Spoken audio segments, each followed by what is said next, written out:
Hi, Katie. Hey Sam, how are you? I'm good. How are you? I'm great. Thanks for having me. Thanks for being here. So tell us a little bit about you, where you're from, where you live now.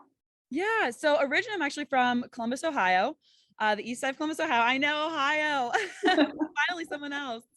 But I moved to Colorado in officially 2016, but I did a summer internship in 2015 at a diabetes clinic, and I fell in love with Colorado, fell in love with the work I was doing at the time.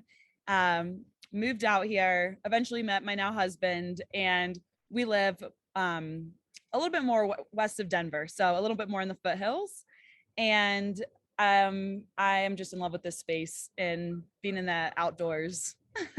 How did you end up meeting your husband? Yeah, through mutual friends, actually. So he was in the Coast Guard. It's kind of one of those stories. He was in the Coast Guard when I moved to Colorado, and the friends I made when I moved here were his friends growing up. And then he moved back from his deployments and came back to settle in Colorado. And we met through them a few months after he came back. Oh, nice. You guys are so cute on Instagram. Oh, thanks. So are you. And congratulations, by the way. Oh, thank you. Yeah. Yeah. So tell us a little bit about your type 1 diabetes diagnosis story. When were you diagnosed? So I was diagnosed October 31st, so the day before National Diabetes Month in Uh, 2000. So okay. I've now been living with diabetes coming on 23 years. Wow. So Yeah, how old were you? I was 6. Oh my goodness. Does I was diabetes run in your family? It doesn't.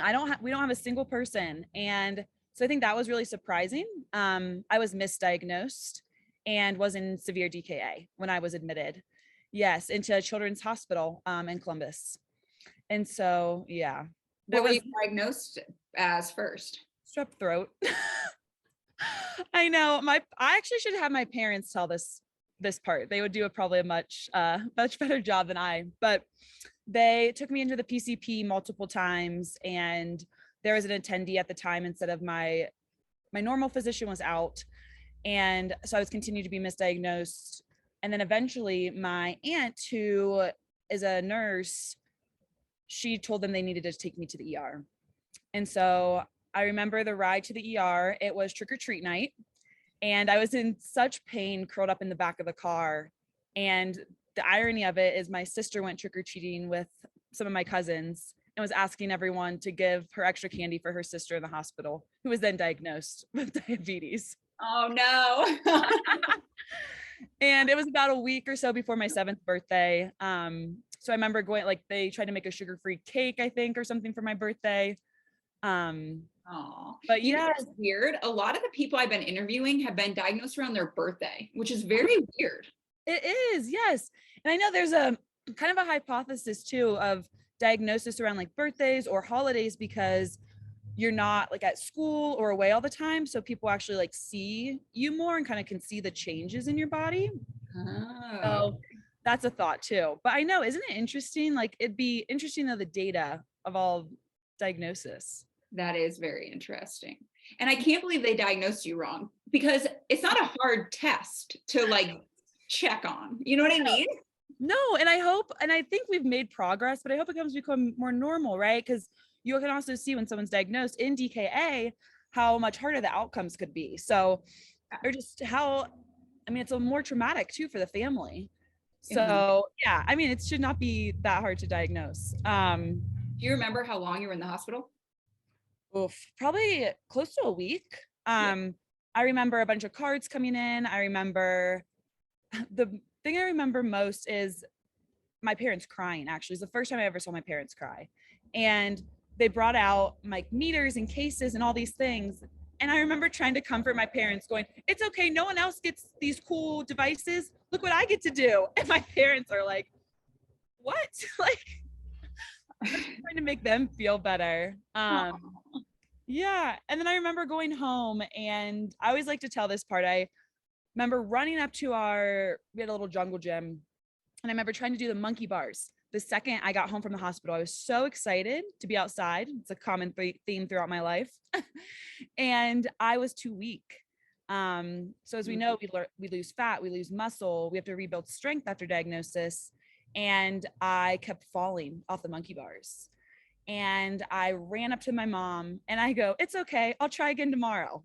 And I think of it as like a living with diabetes metaphor. Sometimes we have to try again tomorrow. Like sometimes we're going to fall off the monkey bars and we just have to try again the next day. So You were such a positive little kid. I know. I think my parents wished I took it a little harder. So when you got out of the hospital, what did they put you on? Were you on MDI first? Yes, I was. I actually was on MDI for almost 4 years. So at that time, when I was diagnosed, I could not be on a pump until I could give my own injections and draw up my own insulin.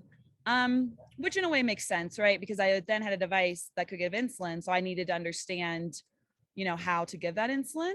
They didn't have an Omnipod at the time, so there was no remote control. The pump would have had to be attached to me. So there's no way someone, older than I could hold the remote to make sure I didn't dose. Right. Yeah, I was on MDI and I remember my first shots. I remembered really not letting my parents, I wanted to do everything. So I enjoyed MDI and I actually went back on MDI February of 2020 for 2 years. And I took a pump break for the first time in 20 years at that point. And it was great because I know you're MDI, right? Yes. Yeah, I love it too. I mean, I think maybe eventually I'll switch to a pump, but like it's working for me now. So, and that's great. And I think everybody needs to do what works best for them. I think there's this conception like there is one best thing, but we all go through seasons in life and stages, and we all need to do what's best for us at whatever time. And you're on Omnipod now? I am, yes. So I use the Loop system. So DY Loop, I use on my phone and I've absolutely loved it. I was very nervous about it, quite frankly. I actually worked in the artificial pancreas trials. So getting Dexcom, Omnipod, Medtronic, Tandem, Bigfoot, all of those cleared through clinical trials, and then working with the FDA to get them to market with a great team at the Barbara Davis Center. I did that for a few years. And although even working in that and knowing how great they worked, I don't know what it is. I don't know if it's the years of living with diabetes without it or what, but I was definitely a laggard in trying and getting myself on the devices. But I've loved it. It's worked really wonderfully for me. It's different for everybody though. So with the Loop, or do you have it's the 5 now, right? Are you on Omnipod 5? Okay, so I have questions. I know. Yeah. So for the Loop, do you have like a limit set? Like, if it goes over, I don't know, whatever, 200, like it will start giving you insulin? Yes. So basically what happens is it talks to your continuous glucose monitor. So I have mine set. I think my parameters are 70 to 150. So once it's not even that it hits 150, it's when it starts trending up and it's possible, at least from my understanding, to go above 150, it'll start microdosing. Okay. Which, I was a little nervous about too. We're so used to having control. And so there's so many things we can't control. I feel like the small things we can, it's like, hold on to those. Hold on to those. And, but no, for me, it's been really great. It's not like I have to see my Dexcom going up and then do the correction myself. It's been so mind freeing to be able to just let it do its thing. And it's done an excellent job.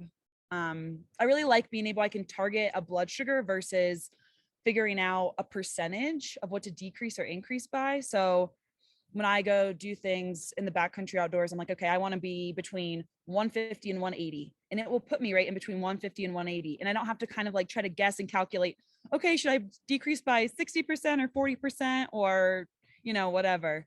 So it's been wonderful.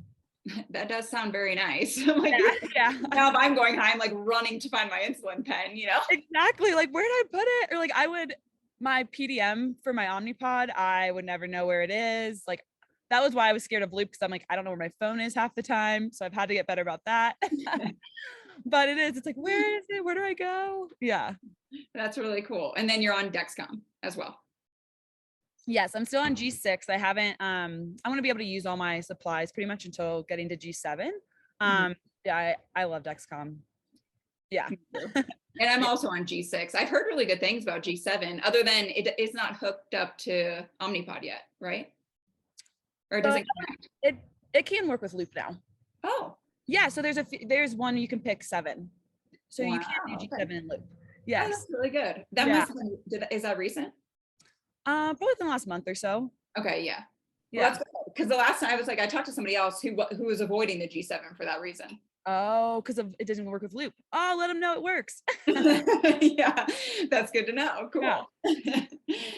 Have you ever had like a scary low experience? Hmm. I've had probably a few, and I wonder if they're more. One, definitely. I remember I was in swim practice in high school, and part of me thinks the water may have diluted my blood sample.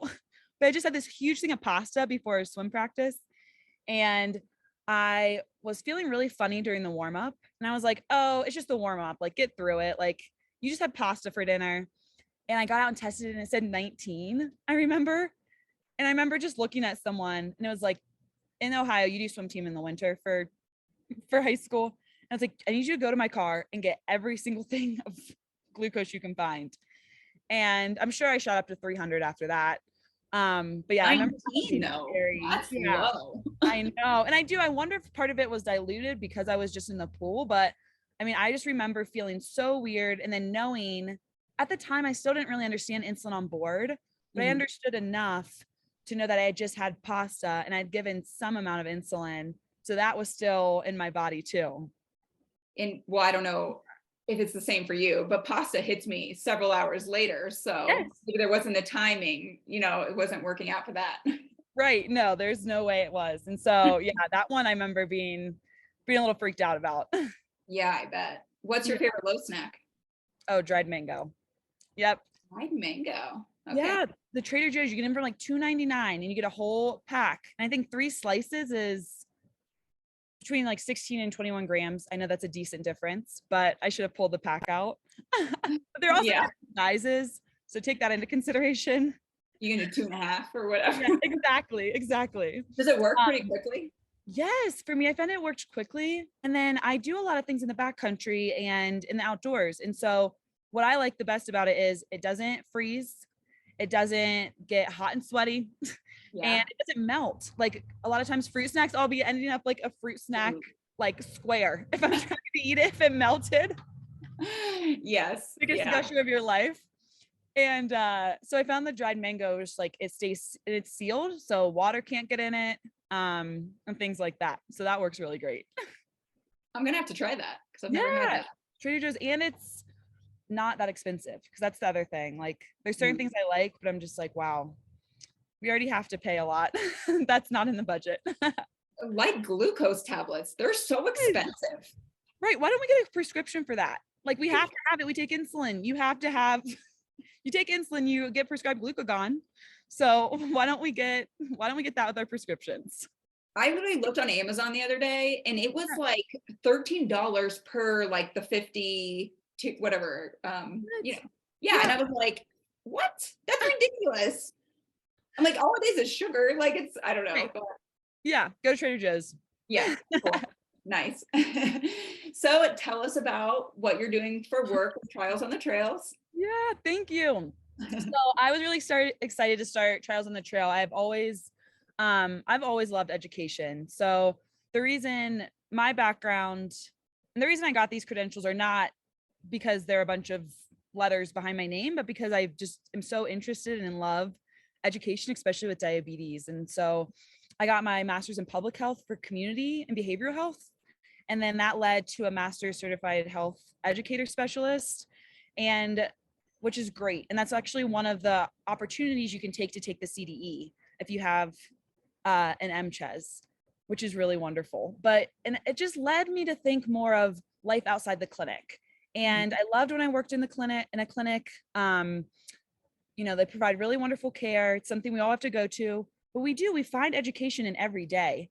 And so I kind of started Trials on the Trail as part of my own personal trials on every trail you take. It doesn't necessarily have to be outdoors. It could be going to the grocery store. It could be trying something new, cooking a new dinner.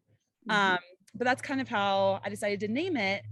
And I have been always really passionate about, especially getting people into the outdoors with type 1. Mhm. When I first moved to Colorado, I hiked and I camped. but I could never find information on any tips to do that with diabetes. And so that kind of brings in that education piece. And again, the thing that I'm most passionate about and want to really contribute a lot of my life to is education and how you get information across to different people in different stages and seasons of their life. And so that's how Trials started. I also did a program with Lissy Pointer with Ethical Coaches in Diabetes Care. Yes. And it was wonderful. Last year around this time, I was just seeking more leadership in diabetes. I was really curious about the diabetes online community because with working in more of an accredited clinic and then a national organization, I'd actually been really nervous to dive into it. Just with different standards, or if I'm representing this, am I allowed to do this? Even with my credentials. And so that really encouraged me and inspired me to kind of take a dive into creating Trials on the Trail. And it has just been wonderful. Again, it's been, I mean, my own personal experiences, my own trials, and not knowing what to do. For example, the first 14er I ever hiked when I interned here in 2015, I was 300 when I got to the top, and I realized my sight had ripped out. Oh. So I actually have this great picture of me like changing my sight on a 14er. What 14er? Grays. Okay. Yes. And so like now knowing like how dangerous that could have been, like trying to get down. So anything from that to simply taking a walk, really trying to help people and educate on what to do in those situations. I've been able to work with quite a few people. I don't always post that on my Instagram because I want to protect people's space and privacy. And I just want to focus again more on education and then what kind of education people need or how to speak to different people in different ways than what we get just in normal routine clinical care. And it's needed. Yes. Yeah. It's needed. And because you brought up 14er, I've only done one 14er with diabetes, and I did Mount Albert, and it was a disaster I kept going low. Yeah. And so my point is, like, you need to be educated because it's so much like strain on your body that like I just kept dropping and dropping and dropping. And I was so nervous I was going to run out of sugar. Exactly. And then when you're in a situation like that, it's not, I mean, when you're more in the outdoors, we don't have necessarily access quickly to your car. You could be hours away, or feeling like you can run into the house and grab something, or, you know, driving down the street, you can jump into a gas station or a store. Yeah, to grab extra glucose. Like, yeah, what do you pack or how do you prepare? And what all factors affect you while you're doing it? Or self-service. Or yes. Yeah. Self-service. So there's so many different things that diabetes has to come along for the ride for. And it's hard when, did you try to look anything up about it? Could you find any information about? Yeah. No, I mean, I kind of just had to learn on my own, which it was scary, but now I know like to get my blood sugar up before, like pretty high, you know, before I start hiking and all these things. But at the time I didn't know what I was doing. No. And that's like, trial on the trail right there. You got to trial and go with it. So how do you work with your clients? Is it like one-on-one? Yes, usually I'll do one-on-one and or in person. So I've done a couple where meeting up in person, which has been nice. One skiing, one hiking kind of thing where I'll go with them and we'll I think that helps too. Cause again, really passionate about education, but part of that is that whole day experience, right? So it's not just what you do in that moment, it's what's happening before, what's happening after. Mentally, I also am mental health first aid certified. So also that psychological piece, right? Of yes, like we could have a low blood sugar, but also psychologically, we could just be so nervous to even go out there. That can even change, right? Our cortisol levels. And then once that goes away, blood sugars could drop. There's so many different pieces. But yeah, or I'll do consultation phone calls too. So I've done those as well.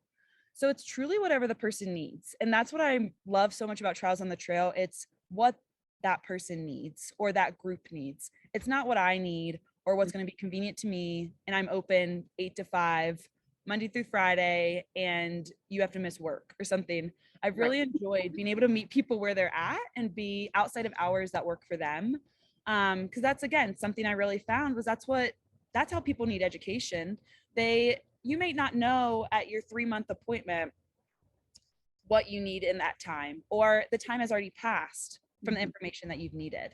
Yeah. And so being a more in the moment service, or being able to just to talk through things, DMs too, a lot of DMs on Instagram, just to be able to talk through that, I think has been the most rewarding to me, because as someone really in the outdoor space living with type 1 diabetes, I didn't have anyone I know I could contact to be like, hey, this happened, or what do I learn for this? How do I prepare for this? That's definitely the most frustrating part, especially when you're newish to diabetes, because you're still just trying to learn about diabetes in general. Yes. And things happen, you're like, who do I call? Like, you have no one to talk to about it. Yeah, exactly. Or is this normal? I feel really confident now in the outdoor space and managing type 1. That does not mean it's always been like that. I mean, there were so many times I was so mentally burdened by it or mentally scared, but I just tried it anyway. And I wish someone was there to tell me that that is okay, and let me know that they were there to talk to me too. Because I think it would have freed up a lot of these experiences, and again, let me experience the actual moment and not think so much about diabetes, and really let diabetes come along for the ride. Have you always worked with adults, or do you also work with like children and their parents? Of course. Yes, so I've worked with a couple children and parents, which has been really nice and really rewarding. I bet. And I love pediatrics. That's what I worked in for quite a while. And there's just something really special there to, one, show them it can be done. And then I think implement that mindset early. But I also love working with adults too, because as you like diagnosed later in life, or it is, I think when you're diagnosed as an adult, I think sometimes the handoff of care is quicker, and there's not as much to digest, and you would be able to really know, as I was, diagnosed young. But I think, that's an important piece too. It's a quick, handoff and kind of figure it out because you're an adult versus you're a pediatric patient or you're a kid. Yeah, it is true. And even so, I went to the hospital too, but I know some people that just found out like in the doctor's office, and they were like, hey, you need to, now start taking insulin. But I'm like, that to me, like, I almost like the fact that I was in the hospital because I knew it was serious. But I feel like if somebody just told me in a doctor's office, I would have been like, what is this? Why do I have to take it? You know what I mean? Oh, Sam, that's such a good point, right? Because it's like, okay, it's like me going to a doctor and they're like, okay, here's a new prescription, start taking it. But I'm wondering what their education was like too. If you're in a clinic, I mean, do they have? I think I saw a diabetes educator for like a month after I was diagnosed. No. Yeah. So they need to work on the education part, but that's why you're here. So exactly, and that's where I think my passion comes from too. Is we can have all these tools, we can have all this amazing technology, but if we don't have a way to implement it, how is it going to work? If we don't have a way to get that information across, and everybody learns differently, and everyone's in different, again, seasons and stages to be able to intake certain information and what's going to work for their life.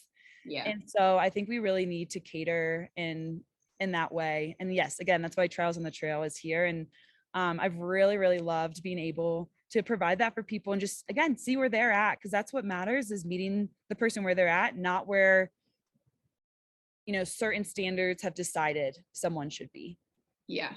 I love that. Congratulations. Yeah. Thank you. Thank you. Are you hoping to like eventually maybe take it full time? I am. Yes. So if anybody anybody out there who wants to collaborate or talk, please do. But and you don't need to be in Colorado, like in the mountains. No, anywhere. Actually, I worked with someone in Australia. I worked with someone in Canada. Wow. Yeah. So yeah, truly anywhere. It's been really amazing. Yes. Yeah. So I am open to anything, and I've been really trying to network more. I'm a wellness coordinator at the local community college. So still adding in that education. I do education and trainings for kind of all pillars of health, which I really love.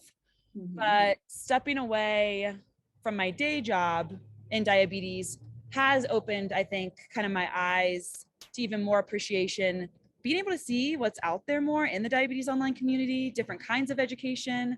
And I know I'll end up really fully immersed again one day. Yeah, that's awesome. Yes. What do you think like the future of diabetes is going to look like? I think my hope is it looks more like community care. So working more with education with others and groups and community. I think that would be my hope. Yeah. And I think it could get there. I think the diabetes online community has done an amazing job connecting people and educating. And then I also think, I do think with the pandemic, kind of coming to kind of a tail end and groups coming more, I do think there'll be more group events, which I'm really excited about. Um, and I hesitate to always say technology because technology is evolving and it's amazing, right? Like being able to have a sensor. But I also kind of always pull myself back too, because I also really want to respect and appreciate those people who either don't want to or don't have access or resources for technology. So I don't ever want to use that as, oh, that's where diabetes is going, because I think that really excludes a lot of people who may not have access to those resources just because the way our healthcare system is lined up. And so I really think it'll go toward more of a community approach, and I hope it does. And I hope education evolves, and the future of education is really more tailored, and we can find it in different aspects depending, again, on where we're at. Especially now with social media, it helps a ton, bringing the community together. It really does. Yeah. Awesome. So what's one tip of advice you'd give to someone newly diagnosed? Don't think you have to know it all at once or that you have to be perfect. I think you see so much, super tight blood sugar control and all these things, and know that people without living with diabetes have fluctuations in blood glucose control too. And know that diabetes can come along for the ride, that your life doesn't have to stop around it. And then I think really when we focus more on our life and what makes us happy and full, diabetes kind of comes along with it. There's definitely days it's super frustrating and changes your day and gets in the way. But knowing that there's people out there you can talk to in really wonderful communities, and to get connected as soon as you can, and finding your people, because there's all different sorts of people in our diabetes community, just like there is all over. And so finding your people as soon as you can, and the people that are working for that part of your life, I think is the most important thing you can do. Love it. That was great advice. Yeah. So how do people find you or get in contact with you? Yeah. So my Instagram is at trialsonthetrail_. So can connect that way. And I would love to connect with more people. And then also trialsonthetrail@gmail.com. If you ever want to send an email, that's also in my Instagram bio. You can find that there as well. Awesome. Well, thanks so much for being here. Yeah, Sam, thank you so much. Thanks for making this podcast. You're doing great stuff. Thank you. Yeah.